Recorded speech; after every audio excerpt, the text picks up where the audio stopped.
Ever pour your heart into something, a project, only to feel like it just vanished, Yeah. like you were shouting into the void? Turns out that's a huge problem in academic marketing, even with like groundbreaking research. It's true. A lot of researchers I know, their work just doesn't get the attention it deserves. We're diving into a paper from JAMIS today that really digs into this. Okay, so getting academic marketing research heard. What kind of sources are we talking here? So this JAMS paper, they analyzed media mentions and social media buzz. Like what kind of buzz did articles published in top marketing journals get? Right, makes sense. And get this, they found that on average, these articles only get zero point 0.6 press mentions. Hold on. Less than one press mention for research in the top journals. You're kidding. Nope. It's pretty wild. And it's not just traditional media either. They also found an average of only 3.5 social media citations per article.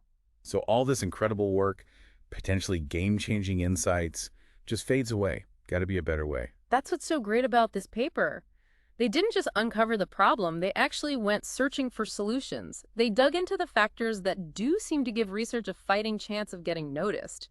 Outside academic circles, I mean. Okay, here's where it gets interesting, right? Mm-hmm. What are those magic ingredients to getting research seen and heard? One of the biggest surprises was the impact of having at least one female co-author. Okay, I've heard that diversity in authorship is important, but what kind of difference are we talking here? A significant increase in press mentions, a 20% jump. 20%. Now that's the kind of impact we like to see. But why is that? Are journalists actively looking for female voices, or is something else going on? It's actually even more interesting than that. The researchers dug into the why behind this trend. And it might not be about gender itself, but the types of research questions female researchers tend to pursue. Okay, I'm intrigued. Tell me more. They found that women are more likely to go for novel research questions, questions that challenge the status quo or explore new territory. And when it comes to grabbing attention, novelty is key, right? That makes a lot of sense. Fresh perspective can really shake things up. So it's not just about having a woman on the team, it's about the kind of innovative thinking they bring.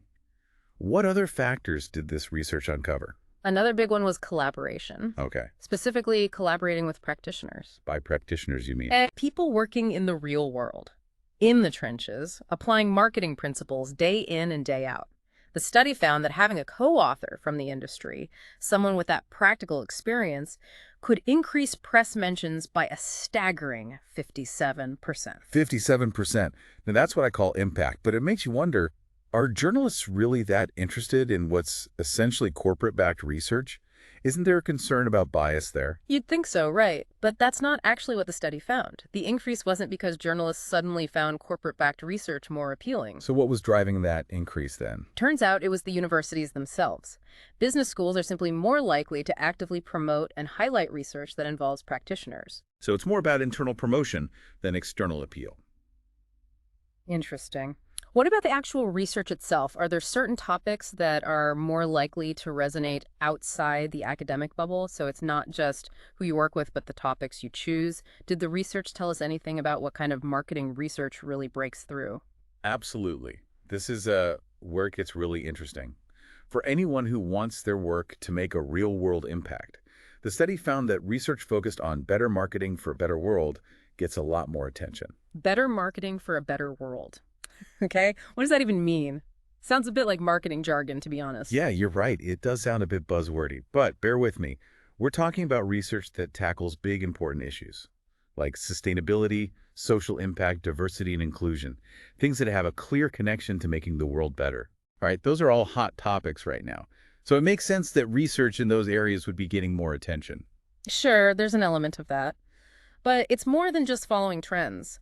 This kind of research signals a long-term perspective, a commitment to creating positive change that resonates with people on a deeper level. It's not just about selling more products. It's about making a real difference in the world.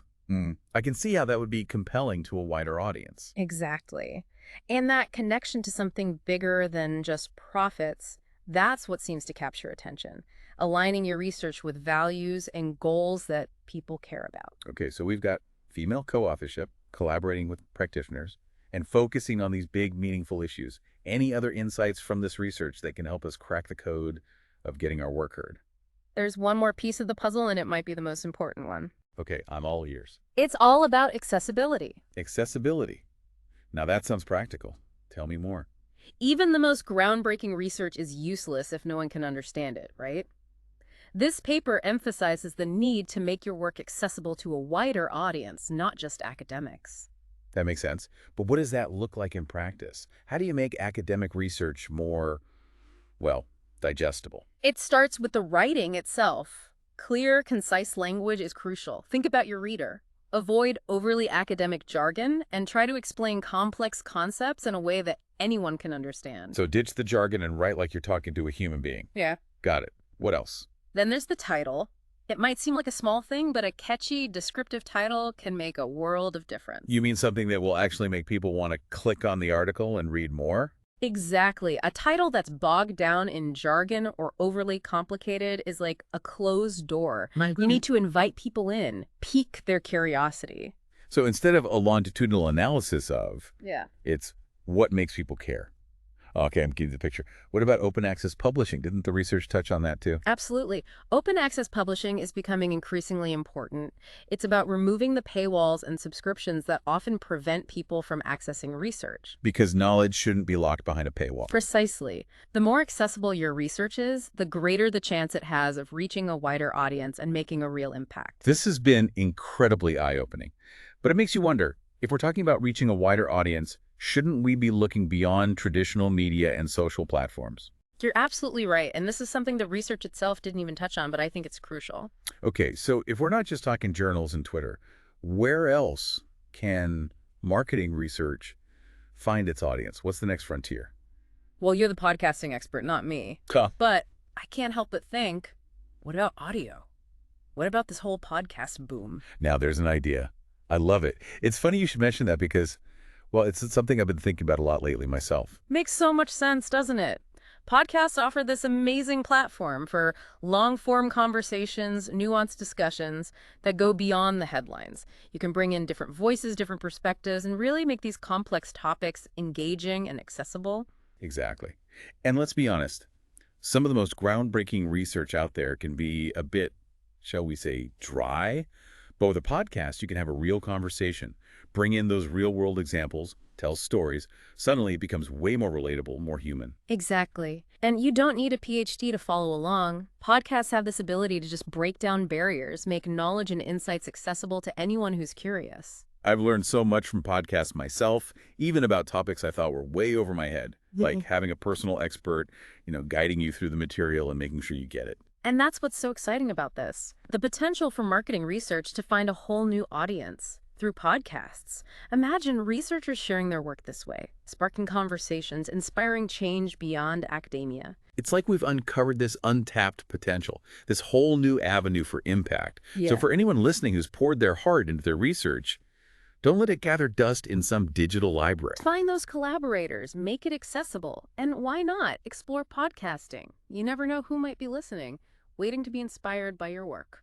This has been such an insightful deep dive. We've learned that getting your marketing research heard, well, it's about more than just publishing in the right journals. It's about collaboration, clarity, and choosing topics that resonate. And who knows, maybe the next big idea in marketing won't be sparked by a journal article, but by a podcast episode. Thanks for joining us on this journey.